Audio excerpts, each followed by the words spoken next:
Let's go. Good evening, everybody. Coming to What's you up, people? live.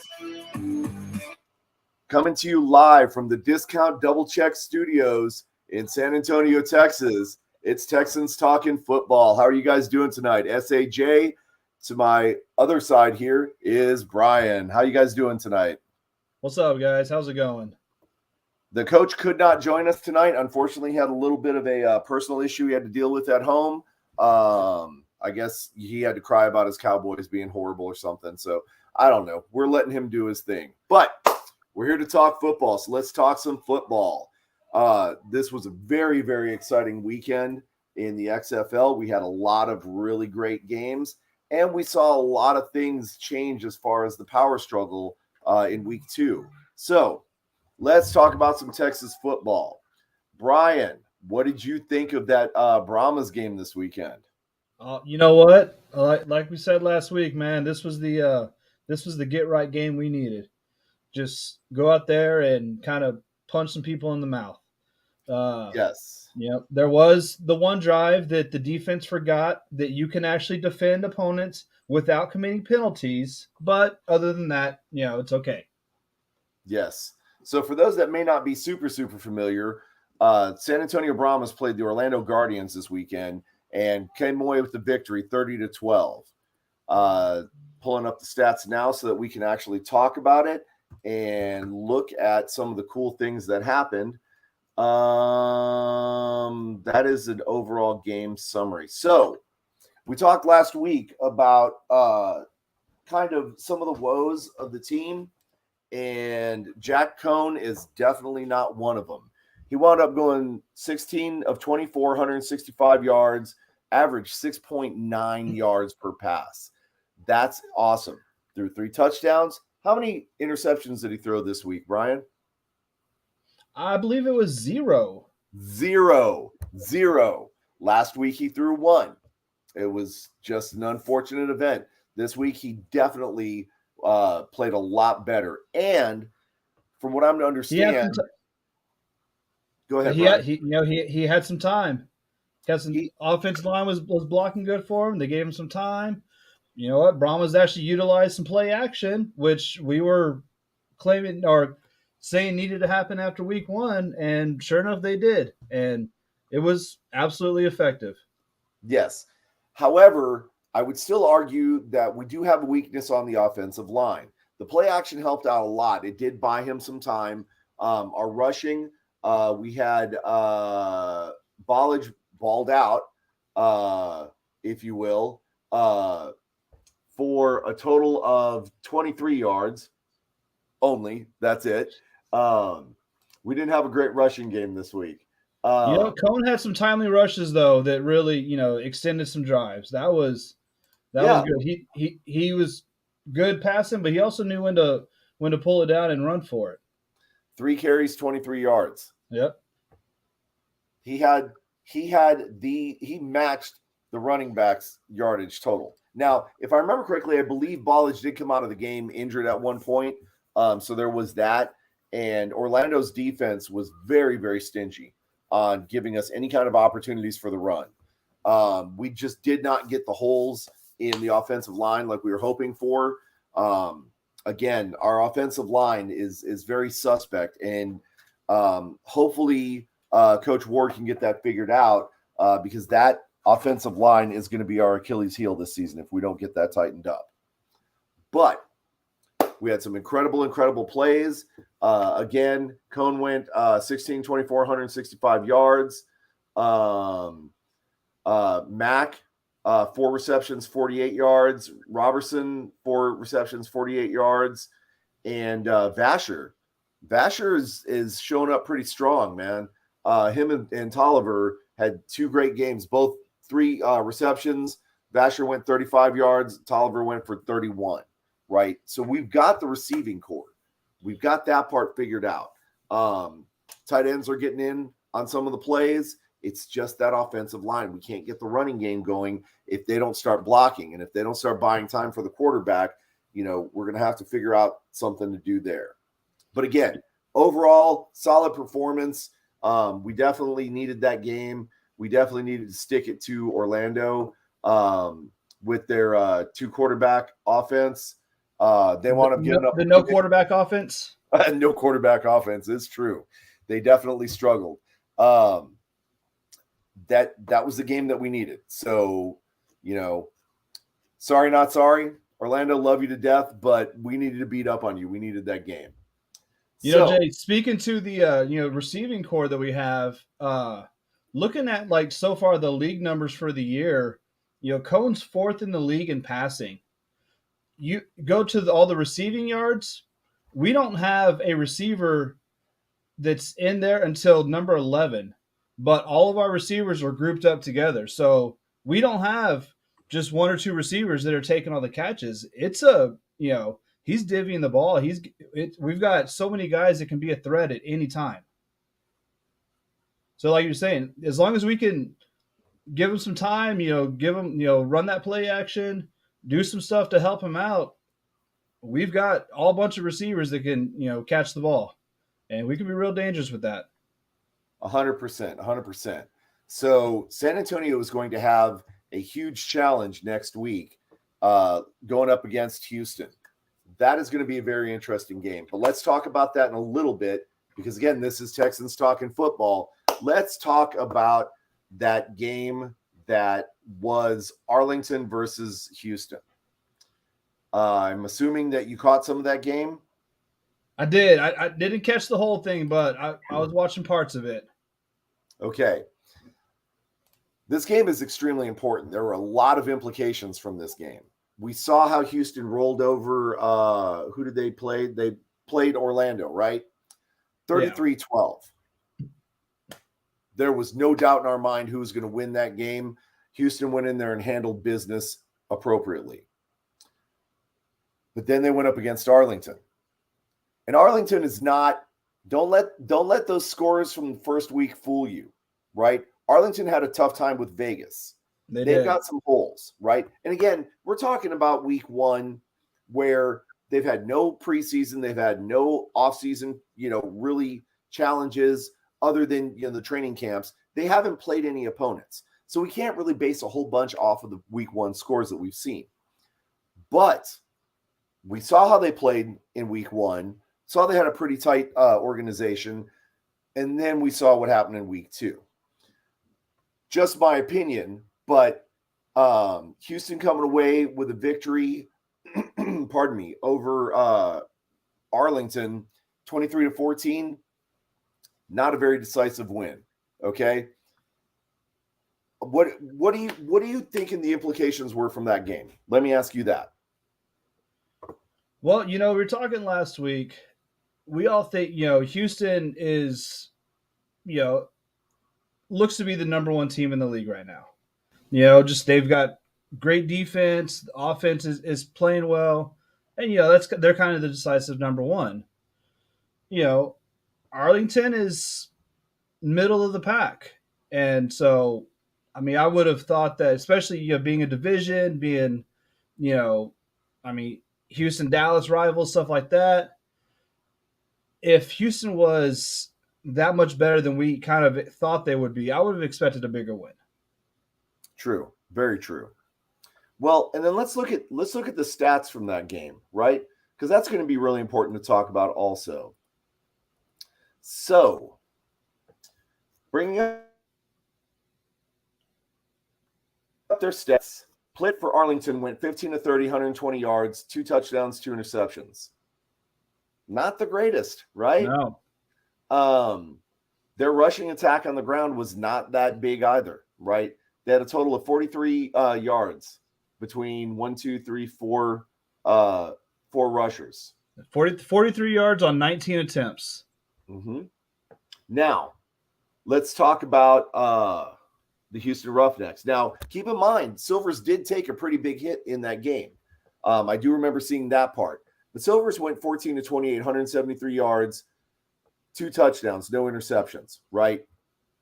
Those still are not amazing stats. That's a quarterback rating of roughly around, 80s, 90s. Maybe, okay? 14-28, come on. And this is Houston, who the week before just blew it out both pant legs and had like 250, 300 yards of offense. Now we're looking at, barely over 200. So I think that game was important because that showed that there are holes in the Houston armor, so to speak.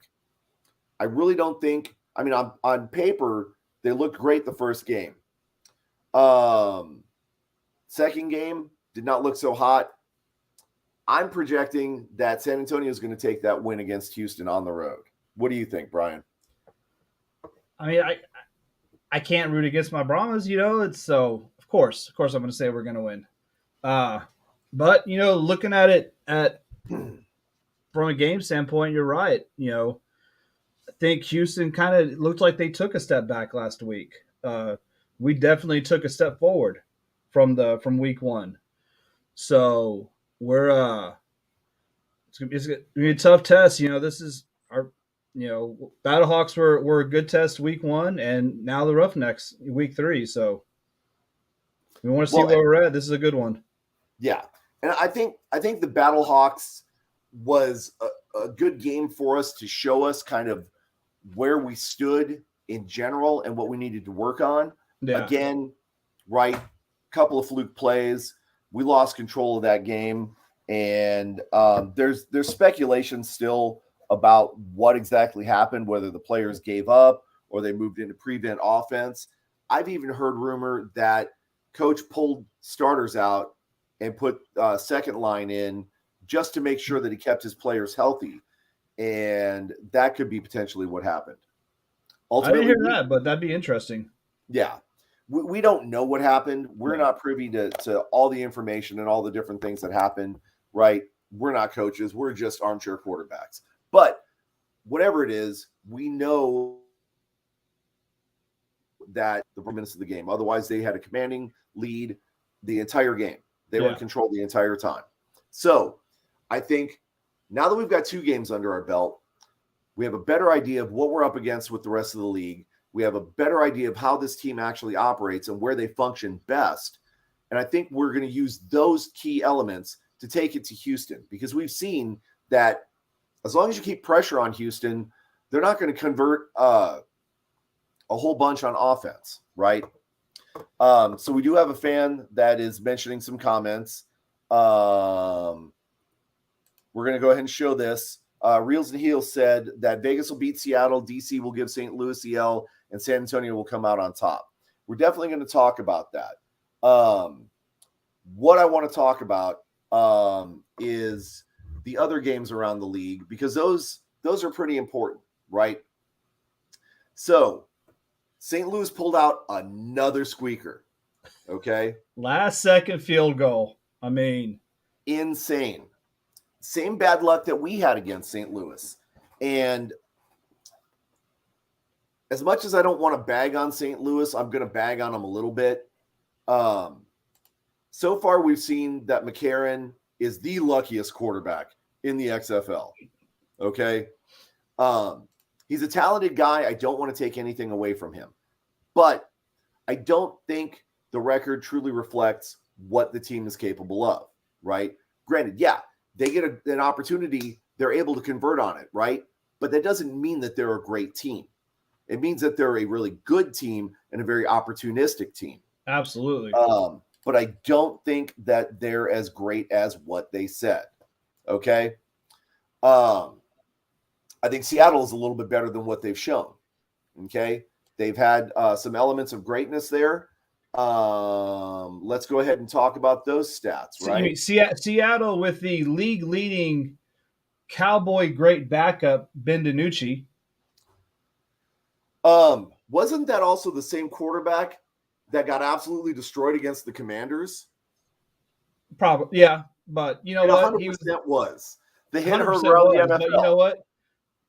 Great Cowboy backup. That one game he played in 2020 was phenomenal and will go down in history for Cowboys fans. You are not wrong. But let's talk about DiNucci. 19 to 29, 196 yards, averaged 6.8, 2 touchdowns. That's not shabby at all. Okay. Seattle put up 103 yards on the ground. So far, I mean, that's some of the best numbers I've seen in week Yeah. 2. Okay. Let's talk about McCarron. 22 36, 184. Average 5.1 through 1 touchdown. And they had 108 yards on the ground also. So that means they were getting a little bit of help from the ground game. Okay. Mm-hmm. That doesn't mean McCarron is necessarily that great, right? Those numbers average 5.1 yards. DiNucci, 6.8. Let's look at Plitt was horrible, 4 yards. Silvers was 6.2. Okay. So McCarron is good, not great. I think they're just lucky, right? That's my honest take on it. So our last game, DC Defenders against Vegas Vipers. That was an odd game, right? It's hard to tell. It was a hard watch just from the just the absolute horrible condition of the field. DC with the beer snake for the win, 100%. That is probably the best takeaway from that game. Fluke rain shower in Vegas, never rains in Vegas, but it happened to rain, right? Yeah. That was just an odd game to watch. It wasn't. I don't want to say it was a bad game because it wasn't a bad game. It was a weird game to watch. Yeah, it wasn't bad, but like I said, in my opinion, it was kind of hard. It was a hard game to watch. It was just one of those you kind of gotta, probably much like the players, you just kind of got to muddle through it. Yeah, very true.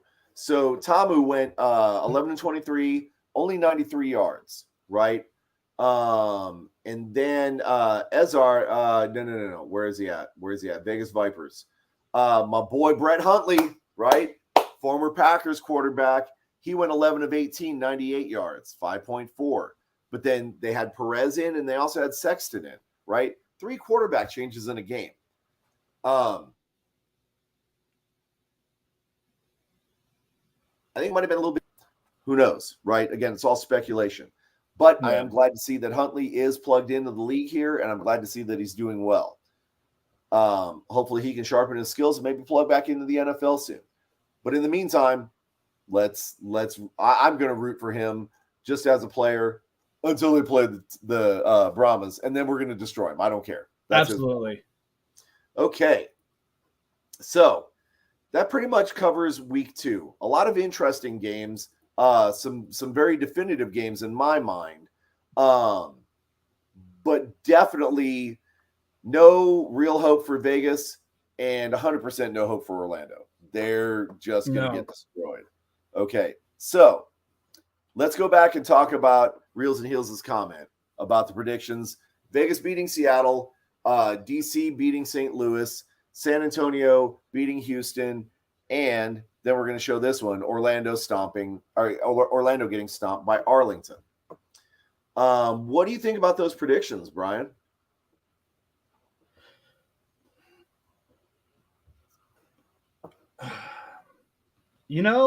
I think the Vegas beating Seattle is a pretty brave pick. I'm not sure I'm ready to go out on that limb.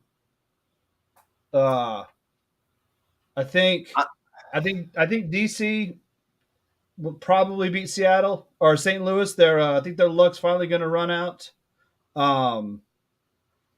And yeah, Arlington definitely is going to stomp Orlando. And then Houston's playing us. But in Houston. Yes. I mean, I'm going to say we're going to take it. Now I wonder what the turnout's going to be for that game, because if you saw the crowd numbers, they actually dropped 1,000 people from game 1 to game 2 in Houston. They did. But how do you think that relates to the success of the team? Let me ask it that way. Do you think that's going to matter that they're losing fans, or could it just been a fluke because it was such a weird game time, or like, what do you think what the implication there is? Because again, remember their game was at 6 p.m. Central. Yeah. You know,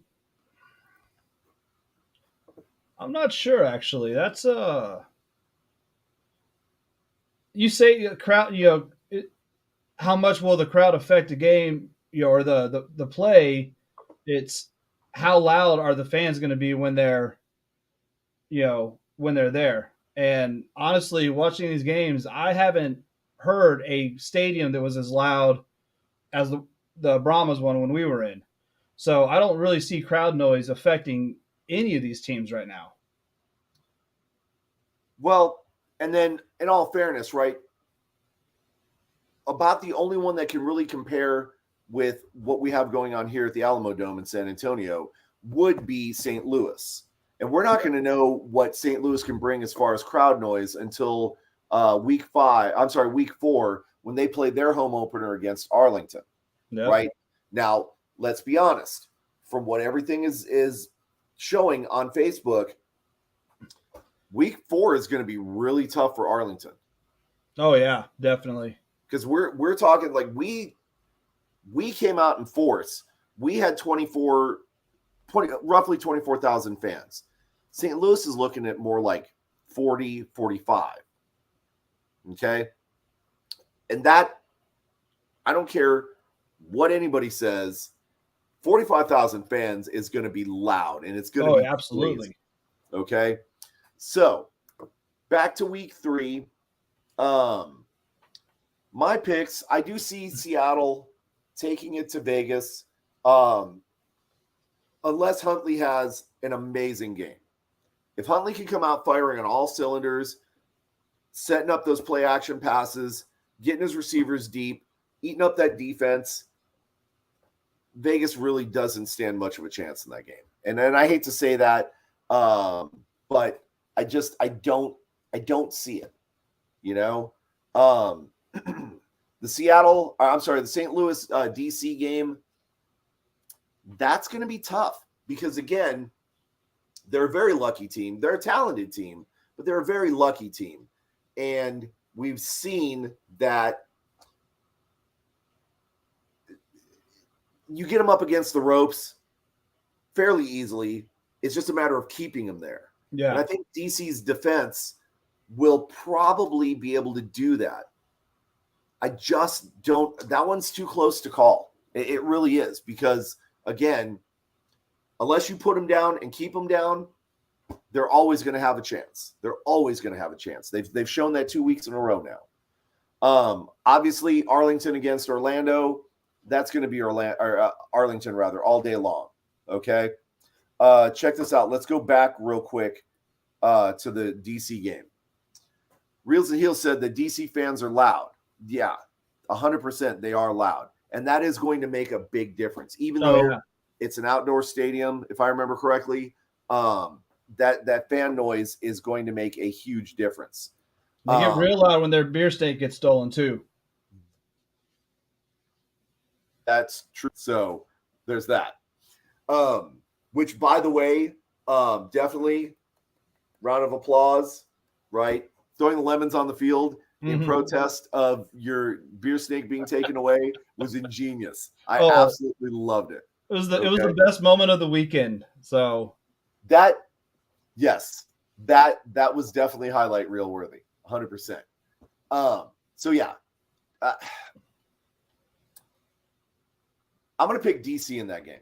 Again, if they can get St. Louis down and keep them down, and the crowd noise is going to make a difference, right? Get in there, get that score early, knock St. Louis down, keep them down.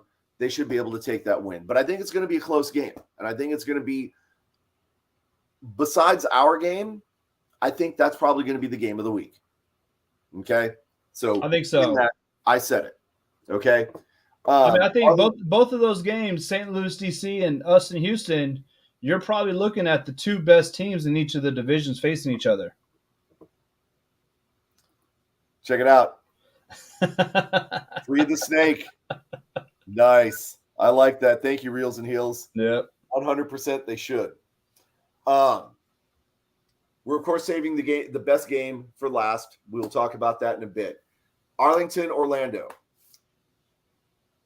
Neither one of us being Orlando fans, but Buckley's a decent guy. What would you do if you were in his situation right now? How would you turn around that team?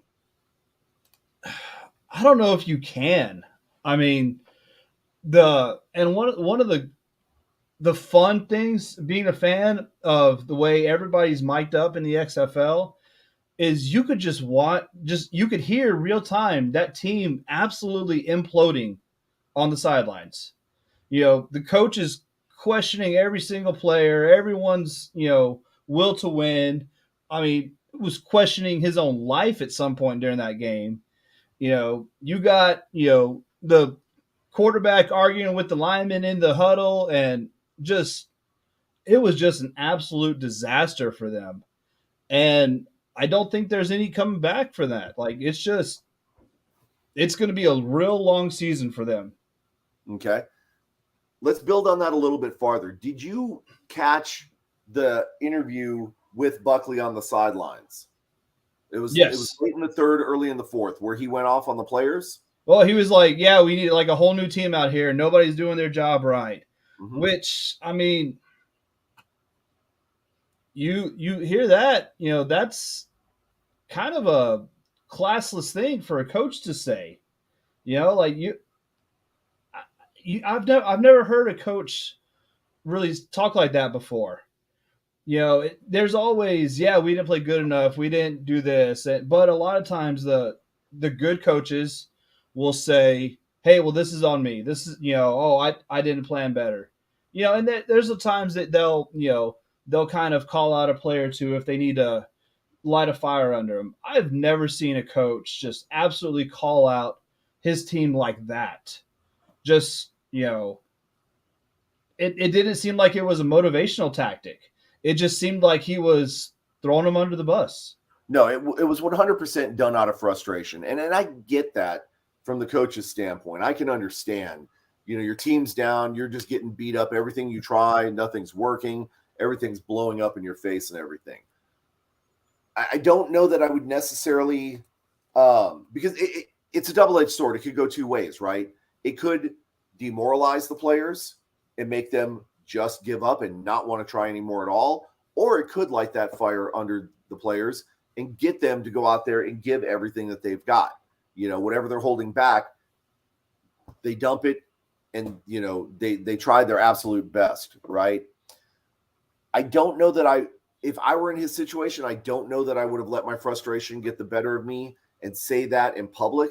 Yeah. I may have said that to them in private and really gotten after them in the locker room. I don't know that I would have used that play in front of everybody, because then again, right, you're running into the speculation that we're talking about right now.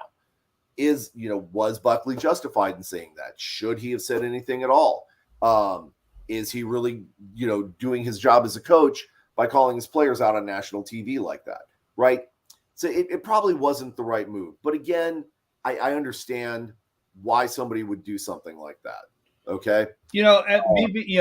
Basketball, I'm a Spurs fan, and Pop was always the master of calling out the players, but doing it in a way to light a fire under them, mm-hmm. And it was just what I saw from Buckley is just, it was different than that. True. And Pop didn't call out like the whole entire team. He would call out certain players in a way, like you said, that would let them know, hey, you're not living up to expectations. Yeah. You're not living up to what you told me you were going to be able to do. And so now I can't count on you anymore. Okay. Check this out. Oh, I see that. Yeah. That right there is redemption. I will definitely let that go. Again, I understand from a coaching standpoint, I myself have coached. Coach would tell you the same thing. Yep. right? There's a level of expectation for a coach, and sometimes you're going to slip up. Sometimes you're going to let your frustrations out. But at this level, he's going to have to watch. But again, that's going to be a tough game for Orlando. Thankfully, he did apologize. He did, make amends there. I'm sure he probably talked to his players. Yeah. From here Which, on out, hey, you know what? That good on him, man. If you realize you screw up, you fess up. You say, hey, my bad. I let frustration take a hold of me, and I was acting out and saying some stuff I shouldn't have. So true. But also, this needs to be talked about also, right?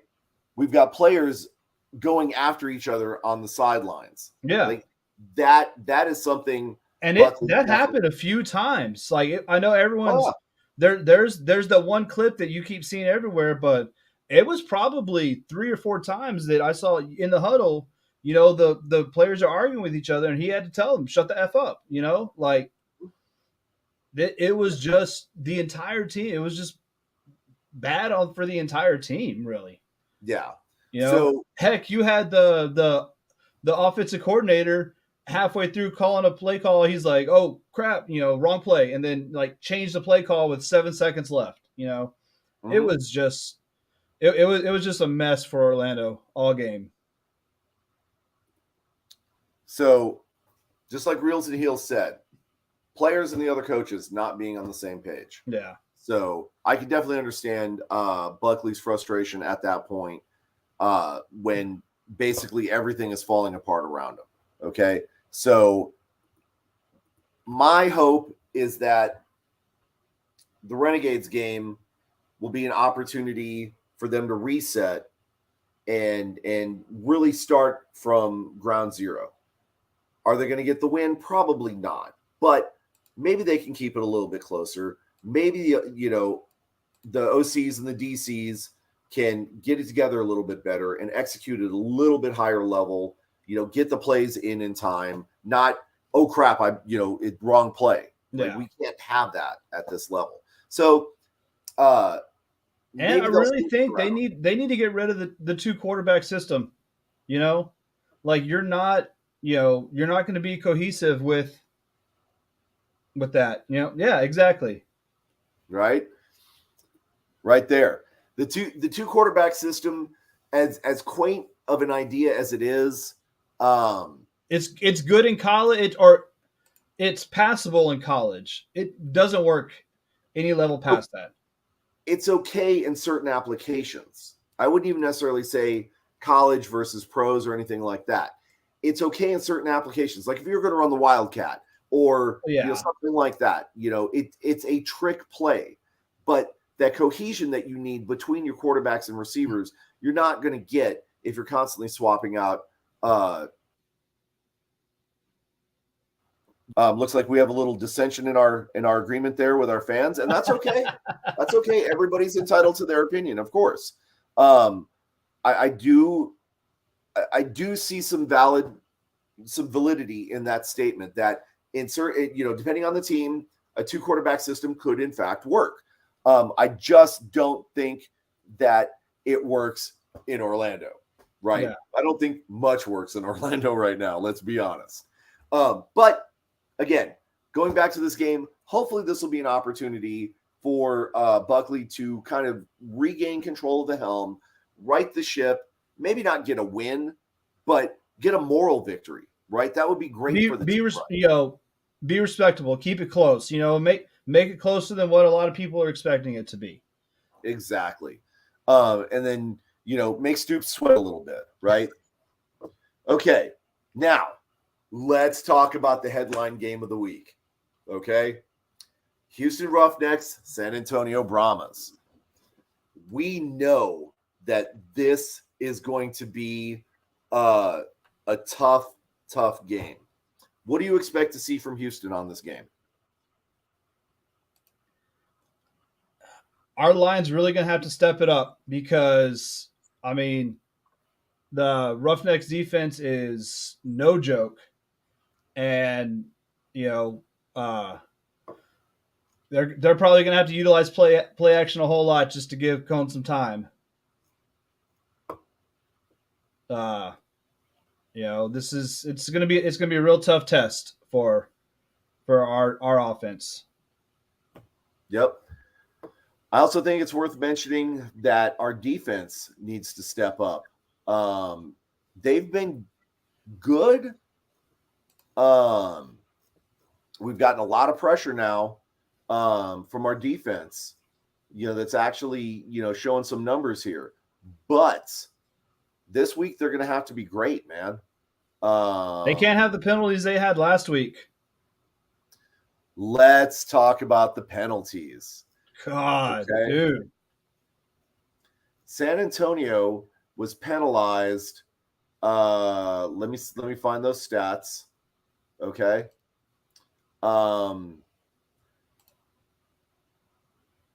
This page does not show it. There were a lot of penalties. Okay. We did both of Orlando's scoring drives came off of because of just stupid plays by the defense. The first one came off because they gave up that 3rd and 27 on a draw play, and then in their first drive, and then obviously the one where they had 4 pass interferences, and then the roughing the kicker, and there were 4 penalties that kept that drive alive. And that's the reason Orlando scored. Yes. Now 100%. There was also the challenge that Ward threw on they called the PI, and he challenged it, and they brought it back. Yeah, which is very cool. But I'm a little disappointed. Most review plays, it's you review a play, you review every part of that play, but apparently on those challenges, you only can review one specific part. So Ward challenged that it was not a defensive pass interference. They looked at it. They said, that's correct. It was not. But it was an offensive pass interference. But because that wasn't a part of what Ward specified in the challenge, they couldn't reverse it and then call it that. Right. And honestly, though, I'm kind of okay with that. Right. Again, I mean, it did lead eventually to points. Cool. It probably would have anyways. Okay. But I'm glad that they're being very specific and very targeted with the use of that tool, because, I mean, you could challenge almost. I mean, you could challenge almost anything at this point. That's why you only get one a game, right? But still, like, I mean, you almost need to be 100% sure before you throw that challenge flag, because otherwise, people are just going to start challenging whatever. Right? You're gonna try and challenge offsides. You're gonna try and challenge false starts. You're gonna try and challenge. With that challenge play, they can. You can challenge anything in the game. Which, hey, you know what? I'm cool with that, and I've said NFL should do that for years, and not like they tried to challenge PIs a few years ago, because that was absolutely stupid. But you're not wrong. So, first overtime play this weekend. That's interesting, and that's very much a possibility. Rules are for XFL. You and I are both searching. So alternating attempts from the opponent's 5-yard line. 3 attempts per team, 2 points per score. Until winners decided. That's going to be interesting to see how that plays out. I think, because you notice that Ward switched up his strategy a little bit, and decided to start going for 1-point conversions and stuff. Yeah, right? He did. So that means maybe a little bit less experience trying to go for it from the 5-yard line. But then again, right, if we're using the play action a little bit more, maybe some screens, things like that, maybe this will be our wheelhouse. Maybe this is where we can take advantage of Yeah, that. I mean, as the way the tight ends are coming on, those little 5 yard passes from the end zone, those are perfect for those tight ends. Yeah. So Oh, that's true. That's true, Reels. well, we got to show the Both the comments for our coordinators fans. were up in the booth. Yes. And that made a big difference in that game, right? Having them both in the booth to watch both sides of the ball, I think is a very smart play. Because you're going to see things up in the booth that you're not going to see from field level. So Yeah. they need to be up there. They need to be watching the game and calling plays accordingly. So we've talked about what we can expect to see from San Antonio, or what San Antonio can expect to see from Houston on that game, right? A lot of pass pressure, a lot of man coverage. I'm willing to bet, and that pretty much takes away most of what San Antonio's weapons are, right? So, what does San Antonio need to do to adjust for that game? We're gonna have to be real heavy on the run. I mean, we're gonna have to.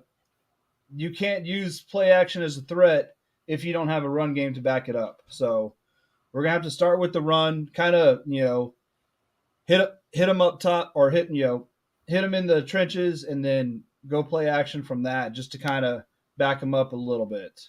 But I think it's gonna have to start with the run game for us. Okay, and I agree with you to a certain extent, but I think it comes back down to the O line. We've got Yep.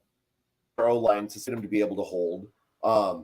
If they can't hold a 4-man rush, there's no way they're going to hold a 5-man rush. And so they're going to drop that extra back in on us a lot, pressure cone, hit them a couple of times, make them to make a mistake, and light us up that way. So that offensive line absolutely has to hold.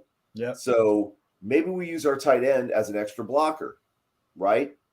Maybe we have our running back put a hit on somebody before they go out for that little, screen pass. But we've got to do some things to push that defensive line back to get cone time, to get the handoff. We've got to get our offensive line to make the openings, to get our running backs through. And absolutely, we've got to take advantage of those opportunities. Now, don't get me wrong, Cone is great. He showed it this weekend. He can release that ball quick as can be and have it on target, right? I definitely am glad that Ward decided that Cone's the guy, because he's proving that he is. But how many times can you do that? And I believe one of our fans, Brian from Orlando, who was at the game, had mentioned that Cone was playing through a hip injury. So how much power can you actually deliver on the ball when you can't place and do that weight transfer in your throw? Right? And that's not going to get any better in 3 or 4 days. He would definitely need some time to rest and recuperate from that. So going into that game, again, I really believe that the key is that offensive line. They have to get it together. They have to hold. They have to buy Cone time so he can make those little passes or threaten with the deep ball, because we've seen it. We know he can do it. We just got to get the receivers down there, and we got to get them time to do it. Absolutely.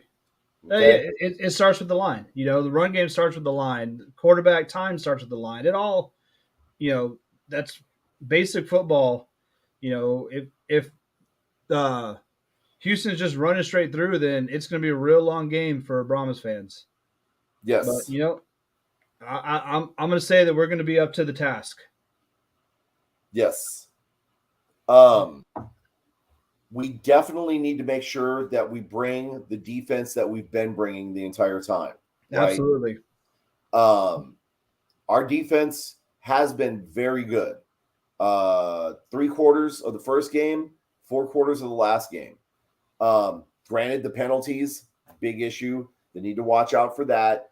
But if we keep bringing that strong 4-man rush that we have, we'll be able to get to Silvers. We'll be able to put some pressure on him. Maybe even get some knocks on him, right? Yeah. And the one thing I definitely love about our defense is that does not quit, right? If they can't get penetration, they create holes for our linebackers to come in and support. Okay. I wish they would finish some tackles. They've had some issues with that. Yeah. But they're at least getting the pressure. They're forcing quarterbacks out of the pocket. They're forcing them to make mistakes. And so I think if we bring that kind of pressure, we should be okay in that game. Okay. And I don't want it to go to an overtime game. Okay. I mean, So it'd be fun to see one, but that's just yes. some stress I don't want to have to go through. So Mac Brown, not the head coach of UNC, but the punter, just got signed to Orlando. That Well, yeah, because their punter got hurt on that roughing the kicker call. Yeah. This has some pretty serious implications. Okay. I'm looking at Brown's stats from his time at Ole Miss. He won a bunch of trophies and recognition. The kid's solid.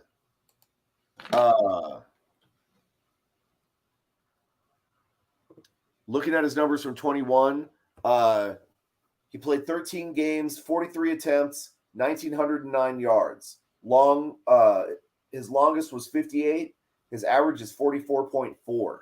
So they got a cat that can boot the ball. Yeah. That's going to be important, right? Because that's going to pin your opponent closer back to their end zone and force them to have to work their way out. So I'm not saying Orlando has a great chance, but they definitely have a chance. They have a better chance now that they've signed this guy. So that should help them out. And that's an interesting observation. And not untrue. Okay. 2020 Houston team was a juggernaut. For anybody that watched the XFL, that knew anything about the XFL, 2020 Houston team was a beast, right? They were cleaning house. They were going to take it all.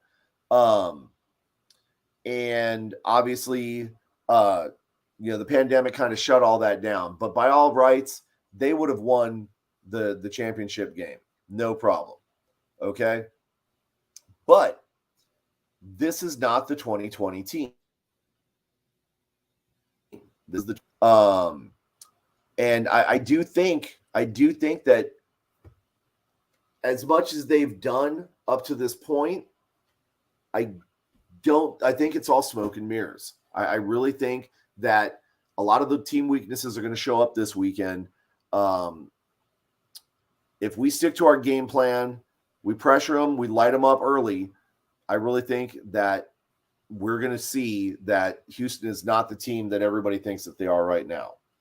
Okay? And you know what? It is a Wade Phillips coach team, so you know what? It makes sense that they would start to suck at some point. Very true. Very true. Can we get Wade Phillips over in St. Louis and coach them? Okay. So that's pretty much our predictions.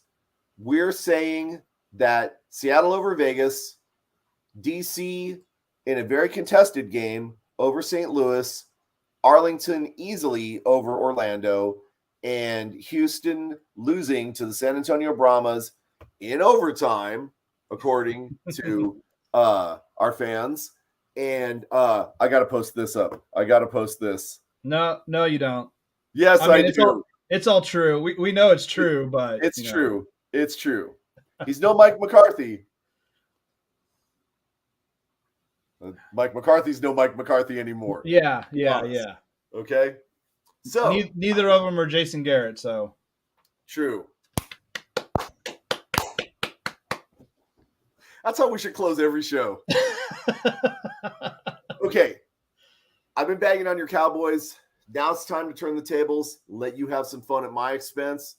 Let's talk about the Packers, specifically Aaron Rodgers. So has anybody asked him how that darkness retreat was? Well, here's what I'm wondering. I was thinking And about was this he today. doing his mushrooms in the retreat, or was that just kind of a side thing? Yes. Both. Both. Just Probably. Who knows? Who Can you knows? do a darkness retreat without doing mushrooms? I mean, it wouldn't be nearly as much fun, that's for sure. But here's what I'm curious about. Has Aaron Rodgers now become Puxatawny Phil in regards to his career? Like, does he come out and see his shadow and decides 3 more years of playing? No shadow, he retires? Like, what's going on with this guy, man? I don't know. You tell me. That's your boy right there. I wish I could tell you. I wish I could tell you. And I know he loves Pat McAfee. So before we hear it anywhere else, we're going to hear it on the Pat McAfee show. I don't know why they're the best of friends, but hey, whatever, man. As long as I get my news about what's happening with my team. Okay. But let's put you in the driver's seat.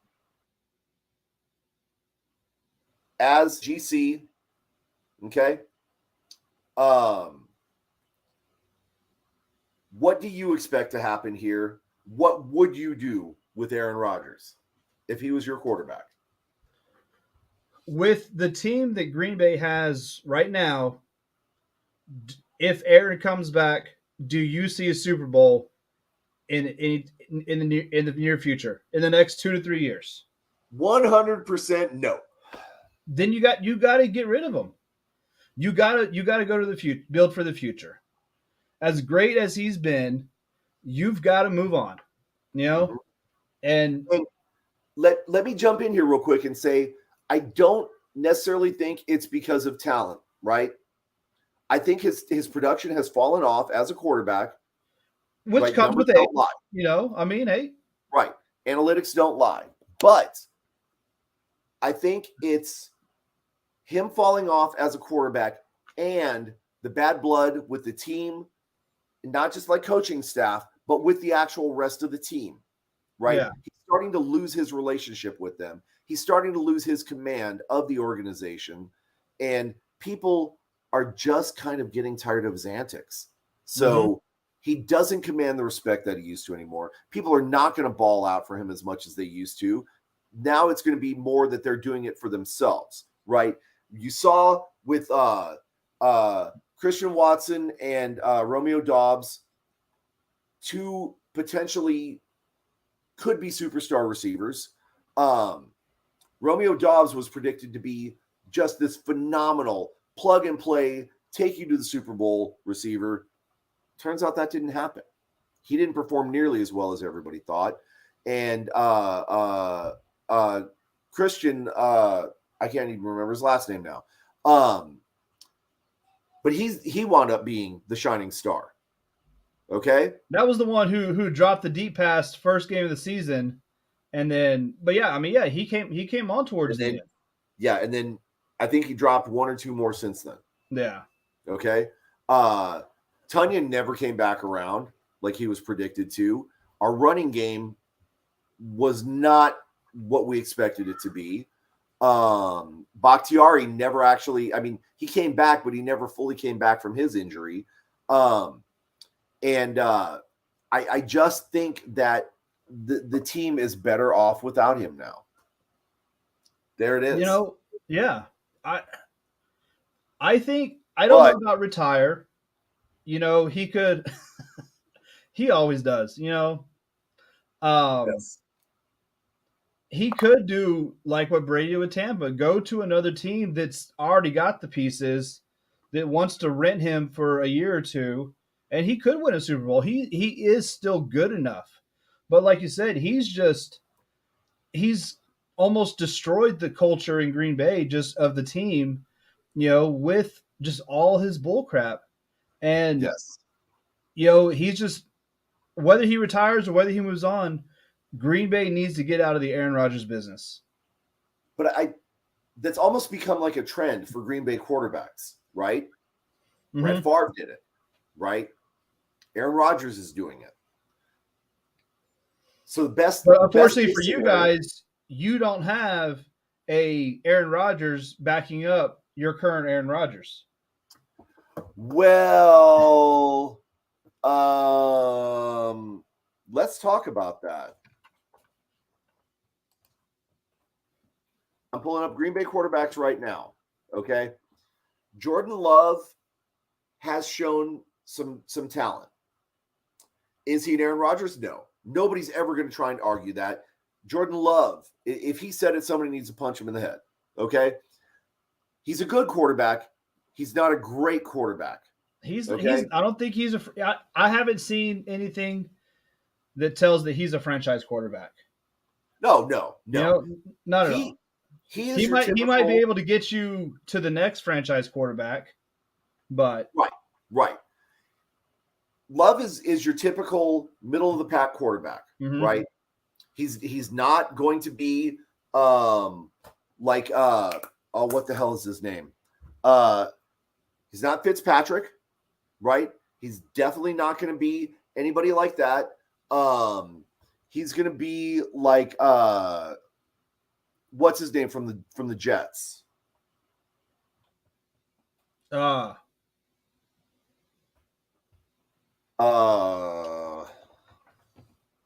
Sanchez. Okay, that's who I was thinking of. So okay. He's decent enough to get the job done, but he's not going to be the guy that you're going to put the game on his shoulders and expect him to carry it, right? However, there's a guy I've got my eye on that has that potential, okay? And he showed it in week 3 of the preseason, and that's Danny Etling, okay? I think Danny Etling has the best chance for carrying our team to the next level.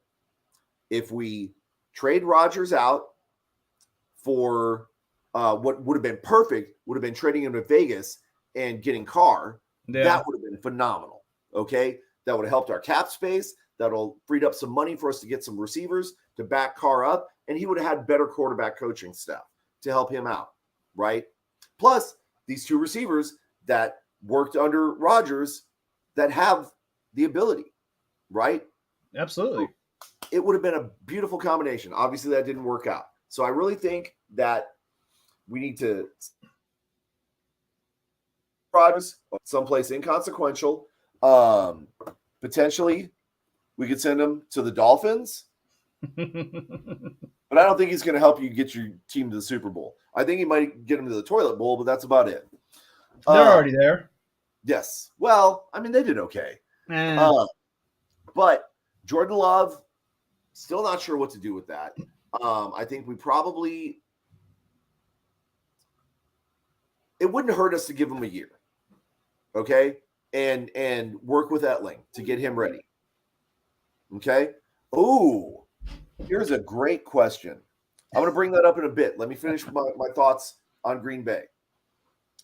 I really think we need to get rid of Rodgers, maybe give Love a year, one year, see what he can do.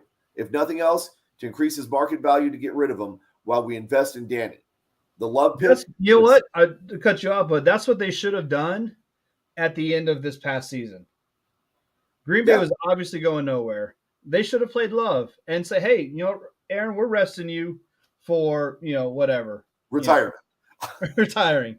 But you got to see what Love has. And so, once again, like what we've talked about, Green Bay failed as an organization to appease Rodgers. Yes. Well, on both counts there, right? Yeah. They should never have appeased him as much as they did at the tail end, but they should have done things closer towards the middle towards the tail end of his career to keep him happy, to make him not be who he is now, right? But give Love a year, work on Danny Etling. In the meantime, use that trade capital that we get from Rodgers to get some receivers to start building the team so that when we decide what to do with Love, the next quarterback, whether it's Etling or somebody else, can plug in and absolutely dominate, right? So let's talk about this comment. What do you think about that, Brian? No. I mean, I'm gonna leave that up. So that's going to be a difficult question to answer. As far as talent, I think so. well, yeah. I think we're definitely going to talk. We're going to see people that are definitely that talented. I think we're seeing it now, right? Mahomes is a great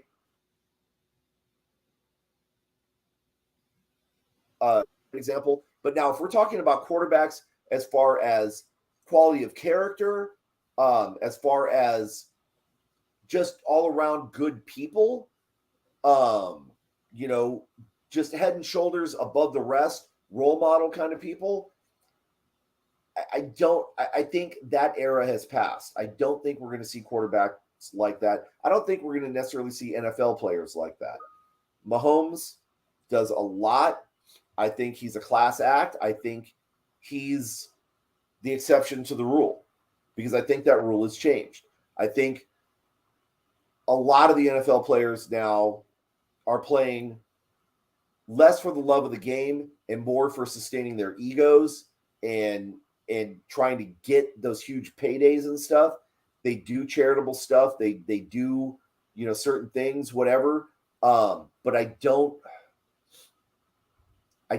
think they're the giants that, you know, Marino, Young, Warner, guys like that. I don't think that they have that same, you know, moral fortitude that, you know, the old school quarterbacks. Aikman, for example, Aikman was, as much as I hated the Cowboys, I hated Aikman even more because he was such a good guy. Like you couldn't really hate him. So I hated him for that. So again, back to my original point, I don't think we're going to see the quality of character like that in quarterbacks or really NFL players anymore. I could be wrong. I hope and pray that I am, but I just don't think that we're going to see that kind of character anymore. Right? What about Now, is it? I mean,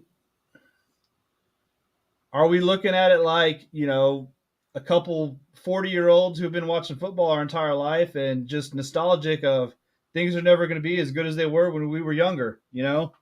Well, and that could be true also, right? Maybe our point of view is skewed because of our age and because of the fact that we grew up with guys like Elway and Montana and what's his name? Aikman, right? Because I mean, let's be honest, right?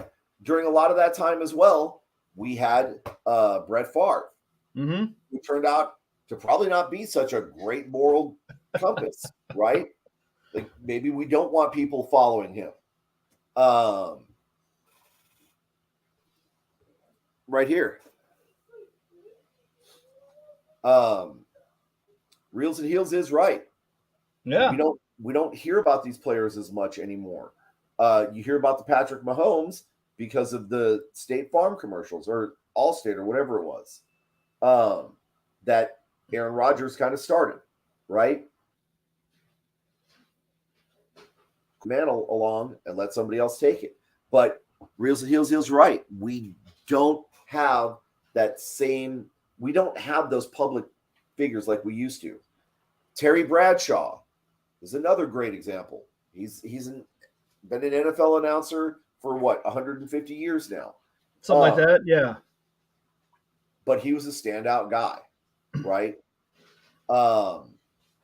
There's just something different about today's game and about today's player. And again, I will fully admit that maybe I'm a little bit biased because I am older now and the game is just different from my perspective.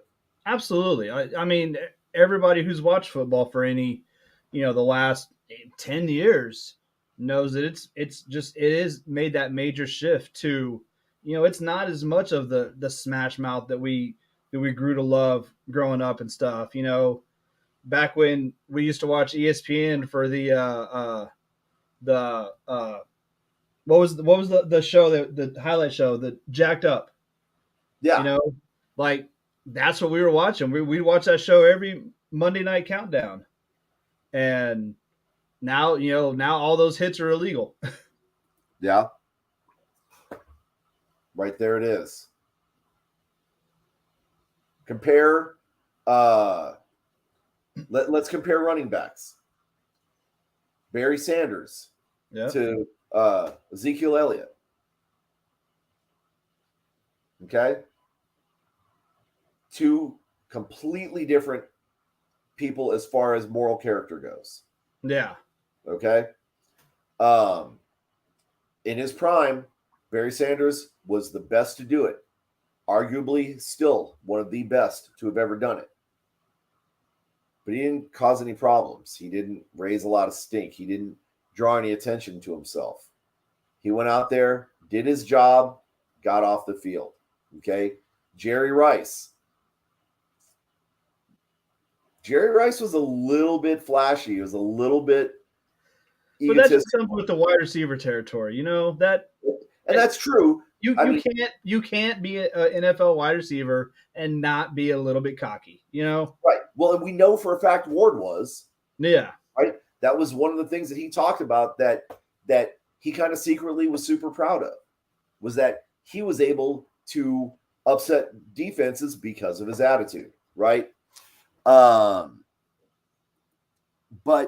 we're not going to see that kind of character. I don't think. I think the game has changed to a point where there's just no place for that anymore. Now it's about the big egos and the attitude, everybody trying to make their money, so to speak. And so you're just not going to have those standout guys, right? Here's another one. Definitely with ego. Bo Jackson. You don't know Bo.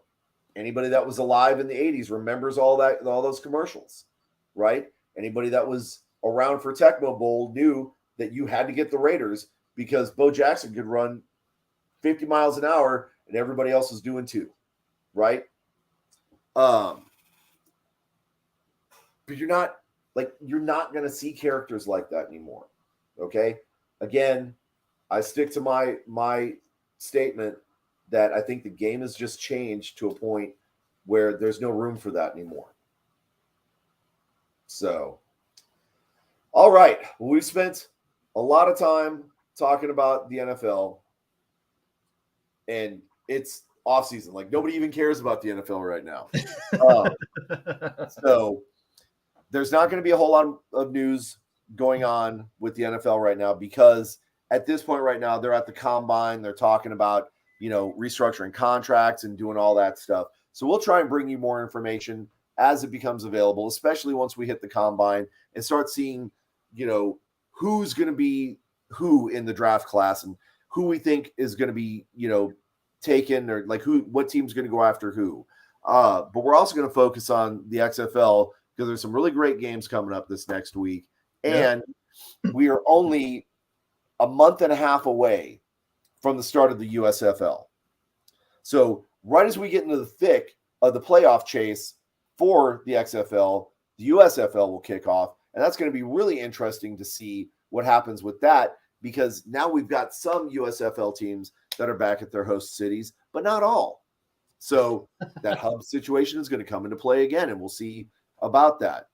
But again, we'll keep you posted as information becomes available. We're going to loop you guys in when Arena Ball starts as well, which should be starting in June, right? Because San Antonio has a team, and there's definitely some action, some adventure coming from there. But with that being said, Brian, you have anything else to say for the fans? I don't. We're here talking about football, and you guys like football, and we got all kinds of football. Football on top of football. On top of football. On top of football. And we just like to talk because we like to talk. So we're goofy. So, okay, folks, until next time, This is Texans Talking Football, signing out. Later, guys.